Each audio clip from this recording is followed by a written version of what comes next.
मेरी ज़िंदगी का एक ऐसा सफ़र जिसने मेरे पूरे जीवन के आने वाले और बीते कुछ सालों को झकझोर के रख दिया। एक कहानी जो है वो समझिए कि मेरे जीवन की सोच को चेंज करने वाली कहानी है, क्योंकि हम लोग विज्ञान से जुड़े हुए लोग हैं। हर समय मैंने इन सब बातों को नहीं माना। इस दुनिया में भूत प्रेत जैसी कोई चीजें होती, मैंने हमेशा विज्ञान को माना। लेकिन ये सफ़र एक जो स्टार्ट होने जा रही है वो समझिए कि मेरी लाइफ का चेंजिंग मोमेंट था। ये सफ़र स्टार्ट होता है मुंबई से लेके रक्सौल। मुंबई जो मैं 2024 में गया था मार्च के मंथ, और वहां से रिटर्न आ रहा था। मैं और मेरा एक दोस्त दोनों साथ में आ रहे थे। उस समय टिकट नहीं मिल रहा था। टिकट ना मिलने के कारण हम लोग एक लोकल ट्रेन चलता था जो पूरा का पूरा था, जिसमें जनरल ही था, उसी ट्रेन में हम लोग आने का फैसला, क्योंकि यहाँ पे हम लोग को आना अनिवार्य था। तो हम लोग वहां से ट्रेन में लगभग 8:30 बजे मैं और मेरा दोस्त ट्रेन में चढ़ने गए। लेकिन उस दिन क्या हुआ था कि कुछ बोगी पीछे ही रुक गई। पूरा का पूरा बोगी जो है प्लेटफॉर्म पे नहीं आई इंजन, कुछ बोगियां पीछे ही रह गई, जिसके कारण काफी ज्यादा भगदड़ मच। जो सीट मिलने का उम्मीद था वो सीट नहीं मिली। बस एक डब्बा था, जो डंडा वाला डब्बा होता है हाइट का, काफी लोग वहां पे सामान लेके चढ़ते हैं। तो उसी डब्बा पे मैं बैठ गया और सामने मेरा एक दोस्त था, वो बैठ। यहाँ से सफर स्टार्ट हो गया। लगभग 10:30-11 बजे के करीब जहाँ पे हम बैठे हुए थे, पूरा ट्रेन में भीड़ से पूरा, मतलब समझिए कि बहुत ज्यादा भीड़ था। सुई भी खसकने का उसमें जगह नहीं। लेकिन पास में एक लड़का जो था लगभग 22-23 साल का, देखने में दुबला पतला, और उसके गर्दन में मालाएं थी, जंतर मंतर करके बांधा हुआ था। वो मेरे पास में ही आके बैठता नहीं है, खड़ा हो जाता। और एक्चुअली वहाँ पे थोड़ा भी खड़ा होने की जगह नहीं था, तो हम उसको बोल रहे थे थोड़ा सा यहाँ पे खसक कर तुम ना यहाँ पे बैठ जाओ। तो वो बोलता था कि नहीं, आप यहाँ से हो जाइए खड़े और इस पे हम बैठ जाएंगे और आप हो जाइए खड़े। तो हम बोले कि यार अभी हम बैठे हुए, थोड़ा देर तुम वेट करो, उसके बाद तुम बैठ जाना, और थोड़ा सा भी तुम अगर थक जाते हो तो। फिर उसके बाद वो कुछ देर हम बैठे, तो बोले कि आओ अब तुम बैठ जाओ। तो बोलता है कि नहीं, अब मुझे बैठना ही नहीं। तो बोले ठीक है, जब तुमको नहीं बैठना है तो मत बैठो यहाँ पे। उसके बाद क्या हुआ कि वो लड़का वहाँ से हट गया, वहीं पास में जाके वो हो गया खड़ा। लेकिन 4 बजे के आसपास सुबह में मेरी भी आंख लग गई थी थोड़ा सा। वैसे तो भीड़ बहुत था, लेकिन उसी में थोड़ा सा आंख लग गया। रात सुबह 4 बजे के आसपास देखिए कि वो मेरे पैर के ही पास ही लेटा हुआ था आराम से, मतलब मेरे ही पैर पे लेटा हुआ था। अब पैर भी दर्द करने लगा कि कैसे भी करके मैंने अपने पैर को हटाया, लेकिन उसको थोड़ा भी डिस्टर्ब नहीं किया कि बच्चा सोया हुआ है और देखने में भी थोड़ा सा दुबला पतला था, मतलब 20-22 साल का लड़का होगा। उसके बाद क्या हुआ कि 6-6:30 हो गया, लोग आने जाने लगे, लेकिन वो लड़का वहां से उठा नहीं। कितना लोग बोले भी, किसी का पैर लग जाता था, लेकिन फिर भी वो उठता नहीं। हम भी किसी को मना करते थे कि जाने दो, रात भर जगा हुआ है, उसको सोने। ऐसे करके वो 8:30 बजे उठा। 8:30 बजे उठने के बाद, लेकिन उसके साथ उसके गाँव वाले भी दो, जो सामने वाले छत पे बैठे हुए थे, उसके साथ भी 3 थे, और उसके साथ जो 2 उसके जो साथ में था 5-6, वो लोग साथ में आ रहे थे। तो वो 2 ट्रेन के भीड़ के कारण वो छूट गए। वो ट्रेन के भीड़ के कारण वो लोग छूट गए थे। जो उसका काफी ज्यादा क्लोज था उसके, वो छूट गए थे। लेकिन ये भी गांव के ही थे। तो इसको जाना था सीतामढ़ी। हम पूछे भी, उसके सामने वाला उससे बात कर रहा था, हम पूछे ये आप ही का गाँव? तो बोला जी मेरे ही गाँव का। पूछे कहाँ जाना है? बोला कि हमको जाना है सीतामढ़ी, और हमको आना था रक्सौल। तो सीतामढ़ी से 2 स्टेशन पहले है रक्सौल, 2-3 स्टेशन पहले है, 2-3 स्टेशन बाद है रक्सौल, और 2-3 पहले है। यहाँ तक बात समाप्त हो जाती। उसके बाद हम लोग जाते हैं, फ्रेश वगैरह होते हैं सारे लोग। उस समय उससे कोई बात नहीं हो रही, लेकिन 11-12 बजे के समय वो बोल रहा है कि हमको भूख लगा। एक्चुअली उसके साथ जो था उसका पैसा नहीं था, तो बोला कि हमको भूख लगा। तो मेरे पास जो केला वगैरह था, रोटी वगैरह था, मैंने उससे पूछा कि रोटी ले, पाव-रोटी और केला खा लो। तो बोला कि शुरू में तो बोला कि नहीं खाएंगे। तो मैंने भी ज्यादा जिद नहीं किया कि ट्रेन में भी ज्यादा लोगों को परेशान नहीं करना चाहिए। खाने पीने के मामले में पता नहीं कुछ हो जाए तो उसका जिम्मेदार कौन है। तो मैं और मेरा दोस्त जो था, वो दोस्त भी जग गया था, वो भी फ्रेश हो गया था। तो हम और दोनों नाश्ता किए। जैसे ही नाश्ता कर रहे थे, तो लास्ट का 2-3 केला बचा हुआ था। तो बोल रहा है कि अब चाहिए मुझे। तो मैंने जो 2-3 केला बचा था, बोला कि लो खा लो। तो वो ज्यादा केला नहीं उठाया, 1 केला लेके वो रख लिया,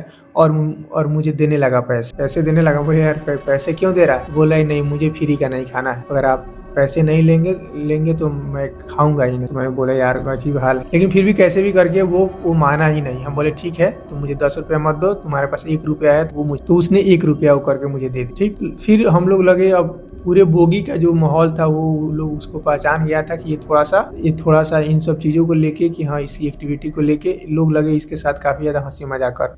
मैं भी इसके साथ लगा हंसी मजाक करने की, ये तुम्हारी स्थिति कैसे हो गई, तुम घर से यहाँ पे कैसे आए हो, वो किसी कोई लड़की का चक्कर तो नहीं था, ऐसे करके सारे लोग लगे हंसी मजाक उसके साथ कर। और वो भी इन सब चीज़ों में ना हाँ करते रहा, लेकिन वो काफ़ी गंभीर था, कुछ भी नहीं बोलता था, ज़्यादा कुछ बातें नहीं करता था। लेकिन उसके गाँव वाले जब हम लोग उससे बात कर रहे थे, गाँव वाला बोला कि हाँ भैया इसको ज़्यादा परेशान मत कीजिए, इसके शरीर पे कुछ ना कुछ है। पहले बार ये शब्द मैंने उन लोगों के मुंह से सुना कि इसके शरीर पे कुछ ना कुछ है, इनसे ज़्यादा मजाक आप लोग मत। तो देखिए मैं इन सब चीज़ों को मानता नहीं, या कोई भी आजकल के जो जनरेशन सब चीज़ों को नहीं मानता, मैं भी नहीं मान रहा था, और आज तक कोई ऐसा घटना भी नहीं घटा, चाहे कहीं भी आना जाना, समझिए कि इन सब चीज़ों पर मुझे विश्वास। तो मैंने उस बात को हंसी मजाक में हटा दिया। फिर लगे हम लोग बातचीत उससे हंसी मजाक कर। करीब पटना आने से 4 घंटा पहले वो बोला कि मुझे पटना उतर। हम बोले कि पटना क्यों उतरना है? बोला नहीं मुझे पटना उतरना है, मेरे जो सीनियर है उनसे मिलना है, कैसे भी करके मुझे पटना उतर। तो वो पटना उतरना ये बात वो बोल दिया, लेकिन बार बार बोलते रहा मुझे पटना उतर। इस सब चीजों को कोई भी माइंड नहीं कर रहा था कि उसे कहाँ उतरना है नहीं उतरना है, कौन से गाँव वाले भी थे, तो ज्यादा इस बात को माइंड कोई नहीं। और पटना ट्रेन आ गई 10 बजे रात को पटना ट्रेन आती है, और पटना से ट्रेन खुल भी जाती है, ज्यादा देर वहाँ पे रुकती नहीं है। पटना से ट्रेन खुलती, जब पटना से ट्रेन खुलती है, खुलने के 10-15 मिनट बाद जब ट्रेन काफी हाई स्पीड हो जाता है, तो उससे किसी ने बोल दिया कि देखो भाई पटना तो निकल गया, तुम बोल रहे थे मुझे पटना उतरना है। अब जैसे ही सुना वो कि पटना यहाँ से निकल गया है, वो अपना बैग उठाया और लगा गेट की तरफ दौड़, मुझे उतरना है। और ट्रेन पूरी हाई स्पीड 80-90-100 के आसपास में चल रही थी पूरा। वो बोल रहा है कि नहीं मुझे पटना ही उतरना ही है, कैसे भी करके वो अपने बैग को लेके दौड़ रहा था। उसके बैग को मैंने पीछे से पकड़ लिया, यार कहाँ जा रहा है यार, गिर जाएगा। बोला कि नहीं मुझे उतरना ही, मुझे कैसे भी करके उतरना। 2-3 बार जिद किया तो मैं भी सोचा कि ये उतरेगा नहीं, ऐसे ही बोल रहा है, मंदबुद्धि टाइप का थोड़ा सा ऐसे ही बोल रहा है। गेट के पास जाएगा और वहां से वो बैक हो जाएगा। तो मैंने उसको एक बार छोड़ दिया। जैसे ही मैंने छोड़ा, बस वो पूरे रफ्तार में गया गेट के पार कूदने को तैयार। अब ट्रेन में इतनी भीड़ थी कि गेट पे भी लोग थे, काफी ज्यादा युवा लोग थे गेट पे। वहां से उसको धक्का देके अंदर किया, और मुझे भी बाद में ये एहसास हुआ कि अरे हमको बेकार का छोड़ दिया, अगर इसे कुछ हो जाता तो मैं अपने आप को जीवन भर में माफ। तो वो अब जब वो अंदर आया तो फिर बोल रहा है कि मुझे जाना ही है। तो मैंने उसका क्या किया कि हाथ पकड़, बोला कि नहीं तुमको हम जाने ही नहीं दें। तो फिर वो लगा जिद करने, हाथ घुमाने लगा, लेकिन उससे फर्क नहीं पड़ा। मैं उसको छोड़ भी नहीं रहा था, लेकिन बार बार वही कह रहा था कि मुझे उतरना ही है, कैसे भी करके उतरना है। तो बीच में अब काफी ज्यादा परेशान करने लग रहा था। 10 मिनट 30 मिनट उसको हमें एक बार और छोड़, जाओ यार तू जा, तुझे जो करना है तू कर, मुझे नहीं पता। और फिर वो क्या किया कि वो गेट पे फिर से वो दौड़ने का कोशिश किया, फिर से वो जंप लगाने, लेकिन उसी गेट के पास एक मौलवी साहब, पूरा वाइट जो था, वो कुर्ता वगैरह टोपी लगाए हुए थे, वो उसको कुछ मंत्र पढ़ के ऐसे धक्का दिए कि भाग चल, ये भाग इधर अंदर जा, कहाँ जाना है तुझे, तुम्हारा सारा नौटंकी में निकाल दो। ऐसे करके कुछ मंत्र पढ़ के वो उन लोगों में जो होता है वो कुछ पढ़ के इसके ऊपर, शरीर के ऊपर मारे और धक्का। जब गिरा ना, तो एक चीज हम नोटिस की है कि ये थोड़ा सा जो है वो मतलब हिला टाइप का, एक अजीब तरह का हुआ, और वो 5 मिनट तक वो सुन बैठा रहा। मैं सोचने लगा कि अरे यार ट्रेन में भी नौटंकी कहाँ से स्टार्ट हो गया। ये मेरे माइंड में आने लगा कि ट्रेन में भी नौटंकी स्टार्ट होने लगा, चलिए हम भी थोड़ा सा मजा लेते। इन सब चीज़ों में हम भी लगे इंजॉय करने उसको पकड़ के। तो फिर भी बोलता था कि हम जाएंगे। तो हम ही बोले, चाहे जो भी थे, हमारे साथ बहुत सारे लड़के थे, मेरा दोस्त भी था। हम लोग बोले कि मौलवी साहब इसका ना आप खुद झाड़ दीजिए, ऐसे ही हंसी मजाक में। मैं तो मतलब पूरा मजाक मूड में था कि यहाँ पे चल रहा है कुछ, थोड़ा सा हम भी इंजॉय ले। तो वो मौलवी साहब हम लोग की बातों को भी मान गए। जस्ट आए, पूरा मतलब एक समझिए कि नौजवान से पूरा बोगी भरा हुआ था, उसी तरह बोगी खचक। मौलवी साहब आए, मौलवी साहब बोले कि इसका आप ना एक हाथ पकड़िए, इसके कान में फूकना पड़ेगा, ये ऐसे नहीं मानेगा, इसके कान में फूकना पड़ेगा तब ये जाके शांत। तो उसके कान में फूकना लोग स्टार्ट किया, वो मौलवी साहब पढ़े और कान में फूके। एक हाथ मैंने पकड़ा, तो जिस हाथ को मैंने पकड़ा था उस कान में मौलवी साहब फूके, तो वो आराम से फूकने। लेकिन जैसे ही दूसरे कान में वो फूकने गए ना, तो वो दूसरा कान वो बहुत सारी शक्तियां लगा के वो दूसरा कान बंद कर। तो एक बार मुझे लगा यार कान बंद कर क्यों कर लिया, जो उसका एक हाथ जो पकड़ा था दूसरा वाला हम बोले यार तुम कैसे कर रहे हो यार, तुम लोग इसका हाथ पकड़ो जोर से। तो बोल रहा है कि भैया मैंने तो जोर से पकड़ा था, पता नहीं ये कैसे करके हाथ लगे ये कान के पास जाके सटा दिया है। हम बोले ठीक है कोई बात। अब इधर से हम पकड़े हुए हैं, उधर से 2-3 आदमी मिलके इसका हाथ एक बार और कान में फूकने। हम भी अभी लाइटली ले रहे थे, हंसी मजाक चल रहा था, कान में फूके। दूसरा बार वो फिर फूकने गया तो 3 बच्चा जो पकड़ा हुआ था वो तीनों हाथ से लेके वो अपने कान को फिर से ढक लेते। अब मुझे यहाँ पे थोड़ा सा अंदर से चीज लगा कि अरे क्या। हम बोले कि नहीं अब खुद से हम इसका हाथ पकड़े, क्योंकि वो ज्यादा शक्तिशाली भी नहीं था, हम लोगों से काफी नॉर्मल था। तो एक पहले फुकवा दिए, दूसरे का हाथ हम खुद जाके उस हाथ को, ठीक। लेकिन वो मेरी क्या मजाल, फिर भी वो अपने हाथों को पूरा जोर से, ऐसा फील हो रहा था कि नहीं हाथ उसका, मतलब मेरा हाथ ऑटोमेटिक जो था वो उसके कानों पे जाके उसके हाथ के साथ जाके चिपक। उस फोर्स को मैंने नहीं रोका। यहाँ पे मुझे अजीब सा महसूस होने के बाद मैं कुछ देर अपने आप को, माइंड को रिलैक्स किया कि अरे तो जीवन में ये पहला स्थिति है जो इन सब चीजों को मानने पे मुझे मजबूर कर रहा था, फिर भी मैं नहीं मान रहा था। लेकिन कुछ मेरे अंदर ये चीज एक्टिविटी उस समय आया। उसके बाद क्या हुआ कि मेरा दोस्त भी था,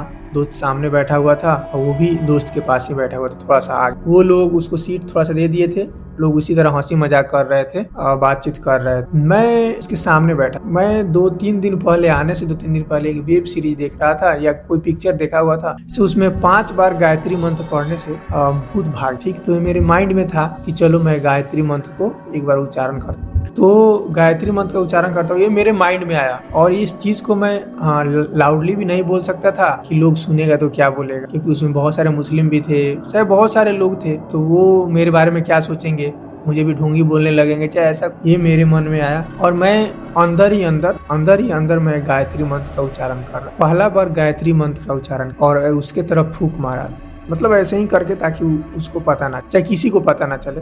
अंदर ही पढ़े, दूसरा बार पढ़े और उसको फूंक मारे, कोई प्रॉब्लम नहीं। वो अपना नॉर्मली दूसरे किसी से बात कर रहा था, हंस रहा था कि नहीं जाना है। जैसे ही मैंने तीसरा बार पढ़ के उसके ऊपर फूंक मारा ना, समझिए कि उसकी दोनों आंखें बड़ी बड़ी हो गई और वो लगा चिल्लाने, ऐसे करके लगा उमड़ने। मतलब उसके अंदर एक अजब सा एक्टिविटी ओपन हो गया। उसका आंख दोनों बड़ा और मेरा आंख, क्योंकि मैं भी उसी की तरफ देख रहा था, ऐसा लगा वेव जो उसके शरीर से निकल कर मेरे अंदर शरीर में वेव इंटर कर रहा है। कोई ऐसी शक्ति मेरे अंदर इंटर कर रही है जिसको मैं बर्दाश्त नहीं कर सकता हूँ। मुझे लग रहा है कि अब मैं इन लोगों से हाथ छुड़ा के मुझे कूदना है, इस तरह का मुझे अंदर एक्टिविटी फील होने लगा। मैं गायत्री मंत्र का उच्चारण कर ही रहा हूँ, चौथा बार था ये, लेकिन अब ऐसी, मतलब ऐसा कुछ वेव टाइप का अंदर मेरे अंदर घुस रहा था। एक अजीब तरह का छाया जो था वो मेरे अंदर लग रहा था कि घुस रहा है और मेरी नसें जो है फटे जा रही हैं, पसीना तर उसके आंख और उसका आवाज कि आना ऐसा करके लगा चिल्लाने। जो मेरे पीछे बैठा, जो मेरे साइड में बैठे थे, सारे के सारे लोग लगे कूद के भागने। इधर जो गेट के पास थे वो लोग लगे भागने। मेरा जो दोस्त था उसको मैंने बोला कि इसको खींच, जल्दी इसको खींच। वो जैसे ही वो उसको खींचा, मैं स्टार्टिंग के सीट पे था, स्टार्टिंग के सीट से कूद के जो था वो सीधे 4 पायदान वो आगे की तरफ कूद गया और वो उसी तरह ढक्कार मारते हुए जो मौलवी साहब थे वो भी 2 बोगी आगे भाग गए, मतलब दो सीट छोड़ के भाग गए। सारे के सारे लोग भाग गए और वो क्या किया कि वो चलते ट्रेन पर गया। किसी की मजाल नहीं हुई कि उसकी आंखें और उसकी हुक्काराहट सुन के कि कोई उसको रोक सके। कोई भी उसे नहीं रोका और वो वहां से ट्रेन से, वो चलते ट्रेन से, अब पता नहीं कहाँ कूदा नहीं कूदा, मतलब कहाँ गिरा नहीं गिरा, लेकिन वो चलते ट्रेन से कूद गया। कूदने के बाद कुछ ट्रेन आगे गई तो लोग वैकम भी मारा कि देखते हैं क्या हुआ नहीं हुआ, लेकिन उसका कोई आता पता नहीं। समझिए कि वो घटना के बाद मुझे रात भर नहीं आई। सारे के सारे जो बोगी में लोग थे वो परेशान हो गए थे कि पता नहीं क्या होगा नहीं होगा, और मुझे ऐसा फील हो रहा था कि वो कहीं नहीं जाएगा, इसी ट्रेन में रहेगा। और मतलब समझिए कि ऐसा डर मुझे जीवन में पहली बार लगा था। ये डर लगने का कारण यह है कि